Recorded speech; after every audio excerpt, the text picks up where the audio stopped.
வள்ளிமலை முருகன் இன்னைக்கு தான் வெள்ளிக்கிழமை.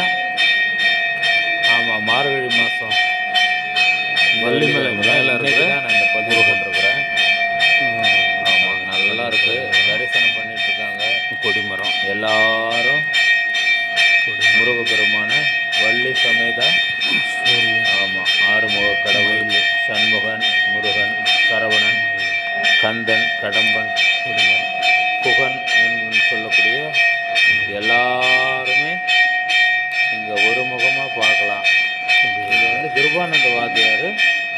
ஆமாம், கிருபானந்த வாரியார் இங்கே பாடல் பெற்ற கோவில். இந்த ஸ்தலத்தை அவர் தான் உண்டாகிறதா சொல்கிறாங்க. இந்த ஸ்தலத்துக்கு முக்கியத்துவம் கொடுத்து இந்த ஆலயத்தை கட்டினது வள்ளிமலை முருகன். ஆமாம், ரொம்ப நல்லா இருக்குது. ரொம்ப தரிசனம் நான் பண்ணேன். பக்தர்கள் நிறைய பேர் இங்கே வந்து தரிசனம் பண்ணுறாங்க. ரொம்ப சந்தோஷமாக இருக்குது. நீங்களும் ஒரு முறை வள்ளிமலைக்கு போயிட்டு முருகனையும் வள்ளிக்கு வந்து தனி சன்னதி உண்டு. வள்ளி சன்னதி நம்ம ஆறுமுகம் வந்து ஆமாம் குளத்தங்கரை பக்கத்தில் ஆறுமுகம் பிரதிஷ்டை பண்ணியிருக்காரு. ஒரு முறை குளத்தில் தூர் வரும்பொழுது பழைய